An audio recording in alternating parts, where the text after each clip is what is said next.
When the night falls in the city and the girls and the alcohol. Only when the night calls. That's a pretty good song. Anyway, it's your boy Ari, aka Young God, coming to you live in the Pink Dungeon. Not giving it to you real raw rugged. Hey man, I'm just sitting like thinking about a lot of stuff today. You know what I want to talk about? I want to talk about history. A lot of you probably don't know this about me, but I love history. I'm a history guy. And I always watch the History Channel. I always like look at documentaries on history. Just love history, man. If I was to go to, well, I am in school. My favorite stuff. If I was to go to school, so like I dropped out or something. But no, my favorite subject in school is history. So I just want to talk about why I think history is important. What spawns this conversation is listening to this Kanye West interview where he talks about how we should focus more on the future and not so much on the past.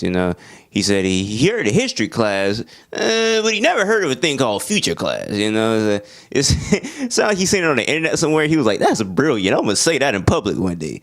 But hey man, I get what he was trying to say, but like I say something, I think he said it, or one of the comments said it, or somebody close him said it. But like we should focus less on teaching history in school, which is just ridiculous to me, man. I just want to tell people why I think it's important, man. I feel like it's important for various reasons. One, then you can learn from mistakes. There's a lot of things you can take from history, from literally ancient history, the Han Dynasty, all them dynasties in Asia, to the medieval time, to everywhere, to where they thought something was gonna work, but it didn't work. So let's say we cut down on history in school, and we just cut down on talking about history in general. Those things might get missed in the conversation, since we're not talking about history that much, and one person might think of that same idea, be like, "Nigga, I'm finna do this," and it don't work. Just the same way Germany economy collapsed, or the same way our economy collapsed, where we were just giving out credit, where the dollar value just plummeted. Somebody might think that's a good idea, not up on a history. Nigga, we back in another Great Depression. So I just feel like that's one very big reason to learn from people's mistakes, and also vice versa. You can learn from people's success. Something might work for somebody. You might try it. It might work for you also. It might not work for you also. But just to know that these things worked or they didn't work, I feel like that's very, very, very, very important. Because, like I said, you just might think of something, be like, "Oh, nigga, I'm a genius. Ain't nobody thought of this." You've done your history, somebody would have thought of it, and it would have, it happened already and it didn't work. So I just feel like that's like one main reason why we should definitely always put history at a very high place in society.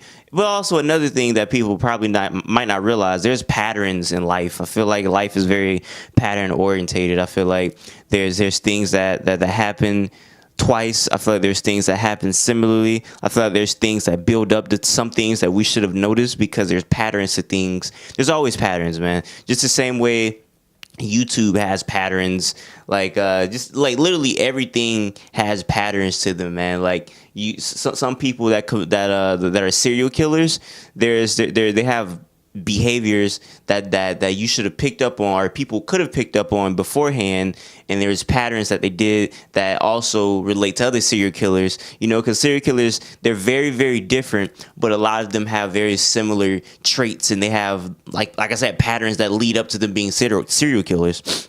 But people that's not, I guess, educated in psychology, or just educated on what a serial killer might do, they might not pick up on those patterns. And I feel like that also applies to history, in the sense of there's reoccurrences, there's patterns. How can I say this? Okay, so there's a thing going on like the conservative lane. Like, white people are being attacked. They're trying to bring down the white man. They're attacking them like no other time in history. Like the white man is being held at gunpoint by everybody else, right? The straight white man is getting killed, right? So the first time in my knowledge, I might be wrong on my history here, but the first time in my knowledge that ever's been said was in the 70s, I think. We was on the rise of the KKK, the second coming of the KKK, when it was rising again. And I feel like this is a thing that was birthed by the KKK, and now being talked again by people that might not be in the KKK, and might not even be aware that this came from the rhetoric of the KKK, but It's a thing. So the fact that we have people doing like this, oh, the race war is coming and this and that, like done by white people. I don't even think they probably know that this rhetoric came from Ku Klux Klan members, and they're crying about certain things that Ku Klux Klan members were crying about, and no other white people in society. It was just literally people affiliated with the KKK or people that's in the KKK. So now that this is reoccurring again, it makes you sit back and think like, do these people have the same values, or are they just ignorant, or maybe this is on purpose? Like, you never know. But the fact that this is occurring again, and it only, not say the only time it ever happened, but one of the major times it happens was in the 70s when the KKK was rising. It makes you think like, like what's going on here? You know, like why is the same rhetoric being spewed today that was being spewed in the 70s by the KKK? It just makes you think, man. Like I said, it just patterns, and it's patterns that led up to why the KKK thought like that. Black people getting rights, or women, gay people getting rights, all these people getting rights and whatnot, and it led to them thinking like, damn, like like they trying to make this a non-white man world. It's a white man world, So now that it's happening again, what were the patterns to lead to white people to think like this? I'm not really sure. I guess I don't know, man.